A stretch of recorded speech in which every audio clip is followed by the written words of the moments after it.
Hey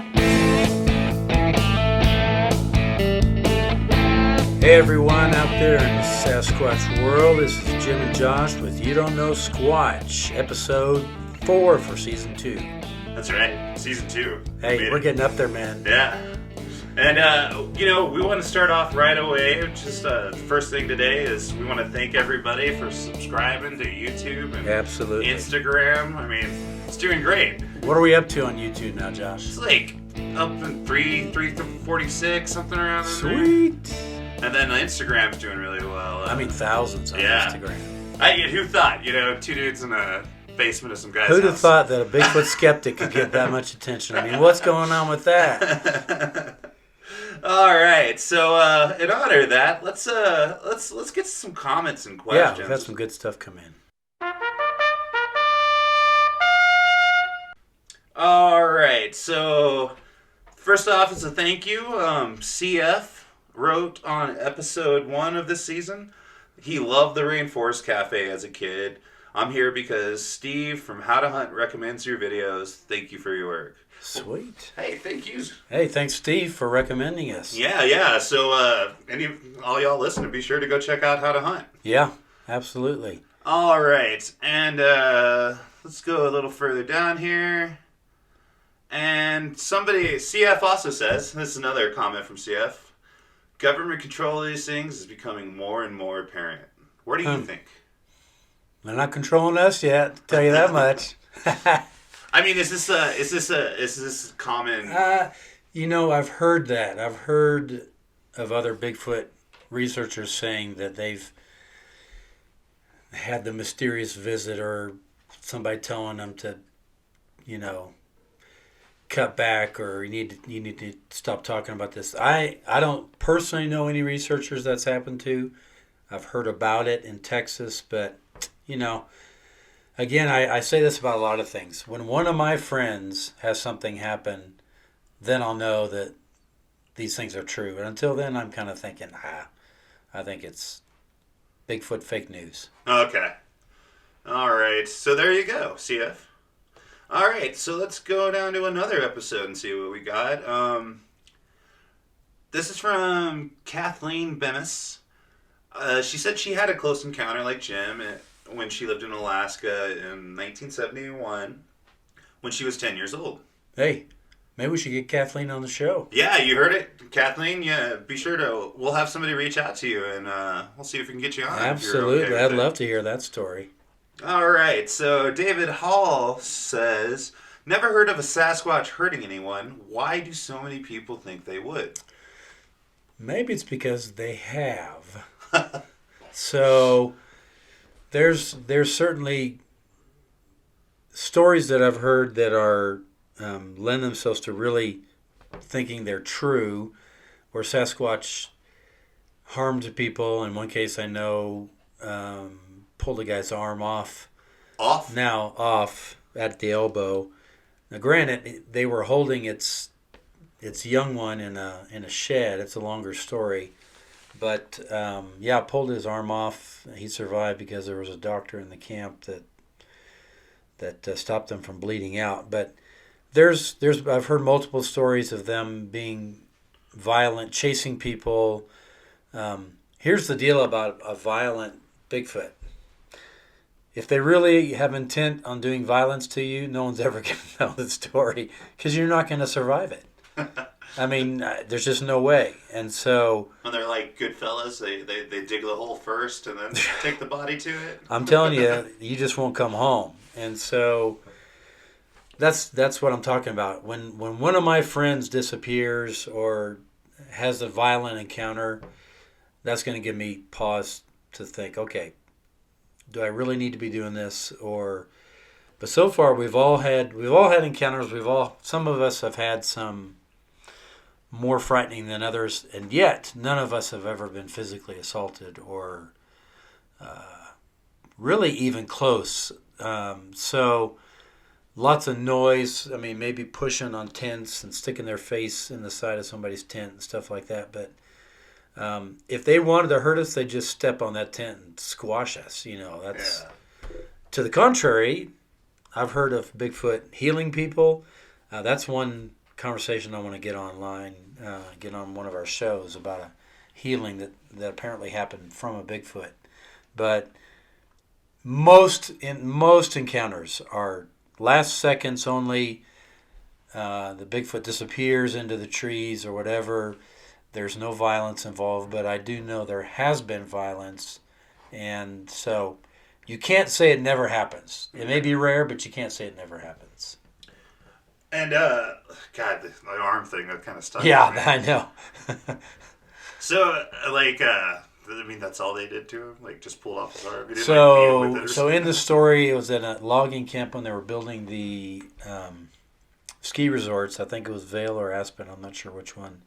And these guys were way back in the woods. They lived at the camp, the logging camp, for weeks at a time.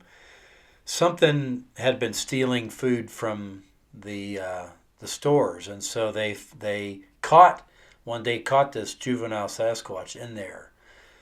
And it took 5 or 6 grown men, according to the story, 5 or 6 grown men to hold this thing and get it under control. It was screaming and biting and kicking, and so they put it into an empty shed and threw several big logs against the door, big enough that this thing couldn't get out, as strong as it was. Because the foreman was apparently out of the camp. He had gone away, and they wanted to ask the foreman, what do we do with this thing? We know it's a Sasquatch. What do we do now? So this is in one of the books we sell, by the way.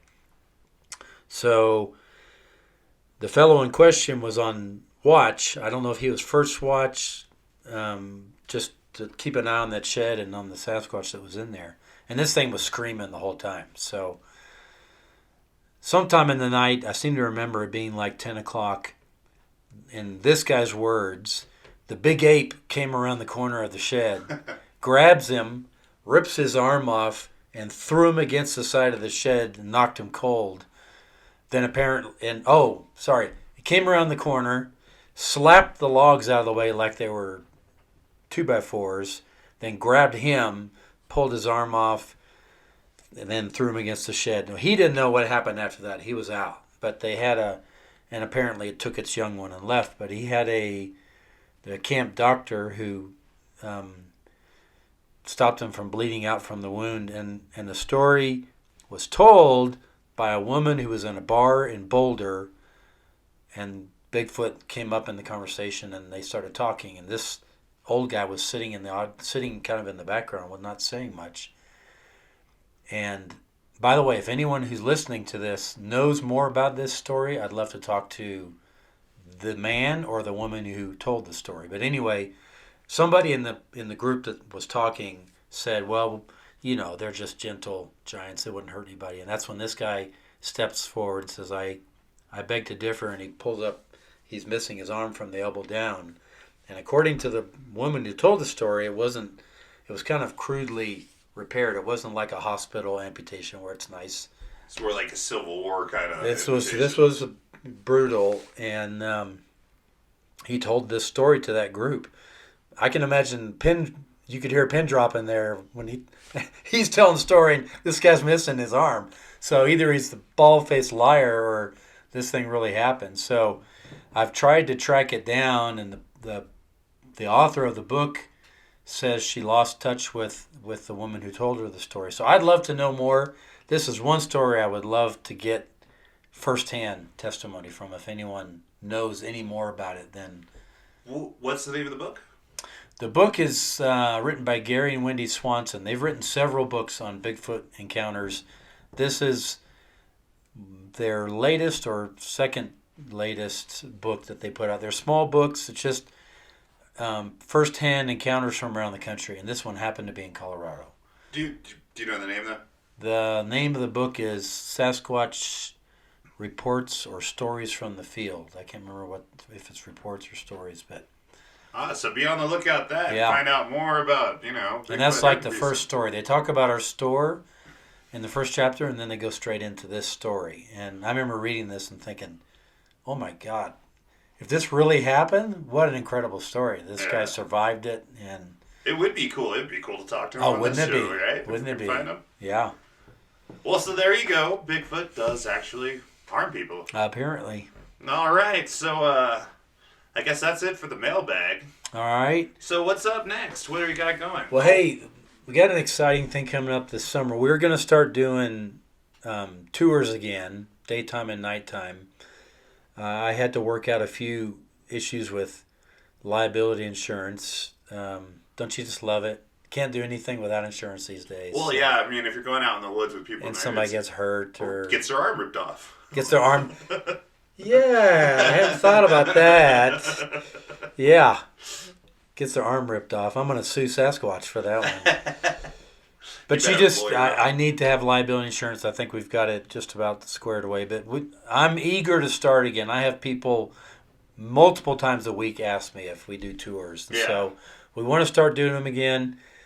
Hopefully before the summer, by summertime we'll be ready. And those will be on our website where you can, at SasquatchOutpost.com, there will be a section on tours that you can go sign up. But there's a couple guys from Ohio who've been doing a camp over there for 9 years called Bigfoot Adventure Weekends. Huh. And really successful. They've got repeat people every year who come, and they limit it to 40 or 50 people tops. And it's primitive camping. We're going to do ours at Glen Isle in one of their campsites. But it's primitive camping, but it's $150 a person. We've limited it to age 13 and up. But that price includes your camping fee, your meals, all your meals while you're there, the guided tours out daytime and nighttime. We're going to have a nightly bonfire storytelling time. It's going to be great fun. And that's a cool location. That is a cool location. I mean, I know it's hard for people probably like out of the area to realize. I mean, right. That place has really a historical significance around here. It does. And I mean, you could see it. I mean, that would be cool. That would be such a cool place to camp. And so that's going to be August, the first full weekend in August. I think it's the 7th to the 9th, Friday through Sunday. And we're offering a separate Thursday night experience where we're going to take up to 10, no more than 10 people out in the woods to an undisclosed area where we think it's likely that we would have an experience by camping there overnight. So that one's limited to age 18 and above. It can get a little... Again, nothing's ever happened on one of these trips, but it can feel... People feel nervous or scared when they're out there, as you can imagine. Especially back in the woods. You know, out in the backwoods. So that's coming up in August. Registration's already available. You can go to BigfootAdventureWeekends.com and check it out. I might have to book a spot. Hey, you might. You might. If you don't mind camping, it's going to be a great weekend. The food will not be at the campsite. Actually, Glen Isle's going to let us use one of their rooms, the Kiva room, to do the cooking, and we're going to have classes during the day on a lot of different topics. It'll be great. It'll be a lot of fun. The one with the trout fountain? No, that's the main lodge. In fact, I have a couple of buddies. Same guys that I'm doing these weekends with do paranormal investigations. They just did one in the lodge. Oh, it's creepy upstairs. They were the only ones in there. I haven't gotten details from them, but they said that they had some activity at the top of the stairway. So. Yeah, upstairs is creepy. It is creepy. They have like all these old dolls and stuff from the previous owner. Oh, listen, they used to have mannequins in the bedrooms. More than once I was looking around and you'd walk in. One of them had a bride in a bridal dress standing against the window, and another one had a guy in the bed, and you'd walk in and you'd be like, oh man, just about gave me a heart attack. So the staff all voted together, mannequins are out, we're getting rid of the mannequins. It's just too freaky.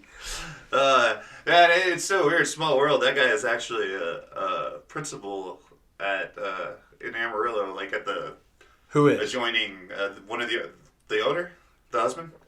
Greg? Yeah. He was like at the same time when I was in Amarillo. Really? Next middle school over. I didn't know that. They're really nice people. Great location. Very historic. Right on the river. Right on the river. So all the cabins have been restored. So this is a little unpaid advertising for Glen Isle. But I love Greg and Mary Ruth, and it's a great place to go get away. So. Hey, so you got some good news. You were actually in part of the headlines.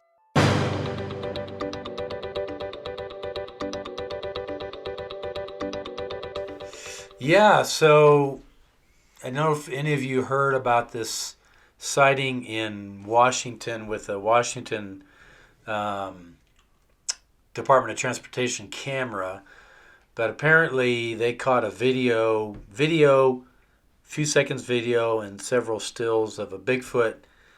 So the camera was way up on a hill looking down on the road. Yeah, like a highway cam. Highway cam. Now, here's the thing. You can't really tell if it's real or not, if it's a real Bigfoot or a guy in a suit. I have not seen the video. There's apparently video out there. I've only seen stills.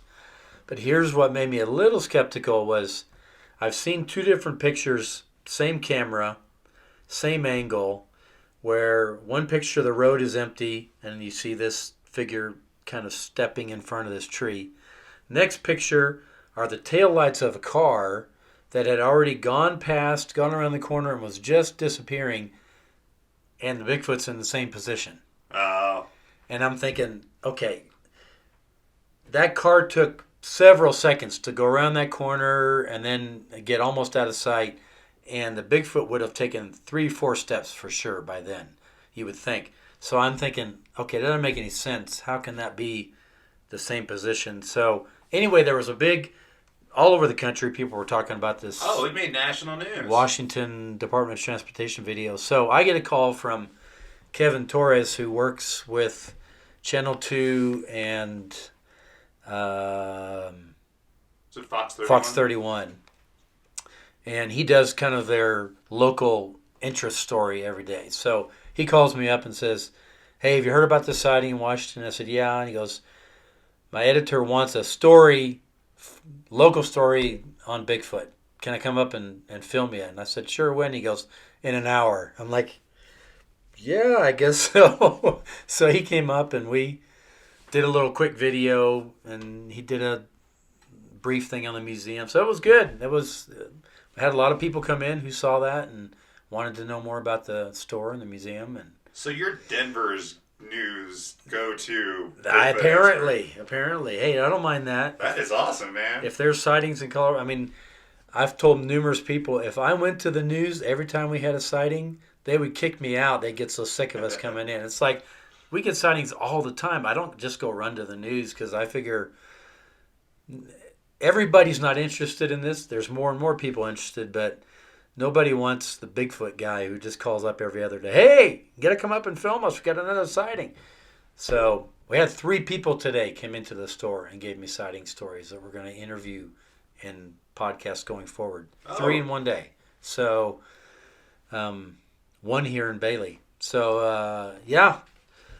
Then we did the Travel Channel or History Channel show on Ancient Monster Quest, and they interviewed me for that. And we talked about that on the show. Did we talk about it? They aired it, right? That it was coming up. It was aired. They probably do re-showing of that. If not, you should be able to see it on their website. But it was a special. It was like a pilot of maybe a series they wanted to do, but it was called Ancient Monster Quest, and this one was on Bigfoot specifically. But they showed more of the interview than I expected them to. That's awesome. Yeah. And you got to see it. You were worried that you were going to be out of town. I actually had to go to Mad Jack's brewery locally because we don't have TV. Yeah. And everybody I knew had stuff going on that had TV, so I finally called Jack's and said, can we watch this at your place? They're like, yeah, come on down.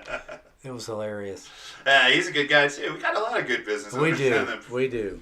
So that's pretty cool, man. Yeah.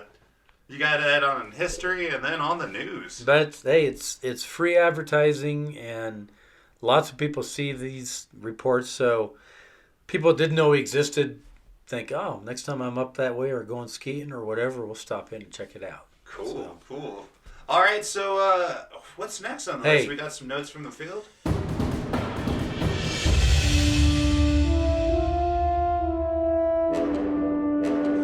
Yeah, this was kind of a fun experience. I like winter camping, even though a lot of people think I'm nuts for doing it. Stuff happens in the winter that just doesn't happen. Tracks, for one. You can find tracks easier. So me and 2 buddies of mine I asked them if they wanted to go camp in Lost Creek Wilderness in the snow. Now, I knew there was a lot of snow, but I didn't realize how much. So if you go out to Lost Creek Wilderness, you turn off before Jefferson, and there's about a mile of road that's plowed, and then after that, it's not plowed. There's like a cattle crossing, and then from there on, you're on your own. So we get past the cattle crossing, and in the first probably quarter mile, we get stuck twice. Oof. And we're digging with shovels, and this is with chains even on the truck. This is my old plow truck. So we get out, and we're thinking, okay, we're obviously not going to get back into Lost Creek Wilderness. There's no way. So we thought, let's go across 285, go over towards Georgia Pass that way. There's been a lot of sightings back there, particularly at Michigan Creek Campground. Let's see if we can get in as far as the campground. So we drive back there. If you're going to go to Georgia Pass, there's one spot. They plow up to one point in the road where the snowmobiles unload usually. Oh, yeah. We got past there by about a quarter mile and got stuck again. Oh, man, it dumped. There was like feet of snow There was on a the ground. foot and a half. And so that old truck just wasn't going to go. So and it was blown like a banshee, like it always does in South Park. So, from filming out there, it just never stops. So it's about 4 in the afternoon, and we're like, we're not going to dig out of this right now. We got all of our gear in the truck. Let's just haul it in by hand into the woods, try and get out of the wind. So we grab our gear, go back in the woods. We're digging out spots for the tent. I mean, it's like 2 feet deep back in there. We're digging out a place for the tents, dig out a hole for a fire. By the time we get done hauling our stuff back and forth, it's getting dark. So I know that there were no more people were going to come by there after dark. Yeah. You don't snowmobile in dark. And it's blowing. I have my recorder going all night. I haven't listened to all the recordings yet, but all you hear is whoosh. I mean, it's just blowing sand. There's a tree creaking behind the tent, but loud wind all night. It never stopped. So anyway, we had a fire going. Our fingers and toes, we couldn't even feel them. It was so cold. So I have this one picture of us with our boots off with our socks right near the fire trying to warm our toes where we could feel them. So, of course, when you're out there and it's blowing so hard and it's so cold, we all get in the tent about 8 o'clock. And I fall asleep after about an hour. Well, the 2 guys I was with said they heard 2 thuds at some point in the night. I never heard anything either when it was before we went to bed. I can't remember, but I never heard it one way or the other. I heard some tree snaps a couple times around where we were camping, but that's it. So next morning we get up, we pack up our camp, start hauling stuff back to the truck, which was maybe 100, 150 yards from where we were camped. We get to the truck and we start to load it. My friend Alex goes, "Was this dent here yesterday?" And I step back, and the whole side of my truck has this massive dent inside, almost on the side, almost like 2 big impacts. I'm like, no, that was not there yesterday. So during the night, somebody or something came by and kicked the living hell out of my truck. And I couldn't tell how they did it, whether it was a foot or a hand, but that's pretty hard metal, and it dented it. It creased it. The impact against the side of the truck. Yeah, because it's back when trucks used to be metal. It's not like a new plastic truck. It's just the bed of the truck, so there is some give there, but still, that makes it even harder to dent it because it doesn't resist, so it gives a little bit. Yeah. And still, there's this huge double dent in the side, and we're all looking at it like, okay, maybe the night was not as uneventful as we thought it was. Something happened. Somebody came by, and again, it was tire tracks? No, but there was another set of footprints. One of the guys had walked up from when I got stuck. He had gotten out of the truck, so he came up to join us. But there was another set of footprints next to his. Nobody else had walked up besides him. But it had been blowing so hard, everything was filled in. You could just barely get the outline of a footprint. Oh, yeah. But something or somebody did walk up. Maybe they didn't like the Sasquatch sticker on the side of my truck. I don't know. But I'm going to keep that dent, and you can call me nuts or call me whatever, but I think a Sasquatch did it, so it's my Sasquatch souvenir on my old plow truck. And see, there's no, like, paint to indicate it could have been a car or anything like that? No. That's weird, man. It is weird. They close 285 constantly over there. Oh, yeah. Because of the driving snow. Right.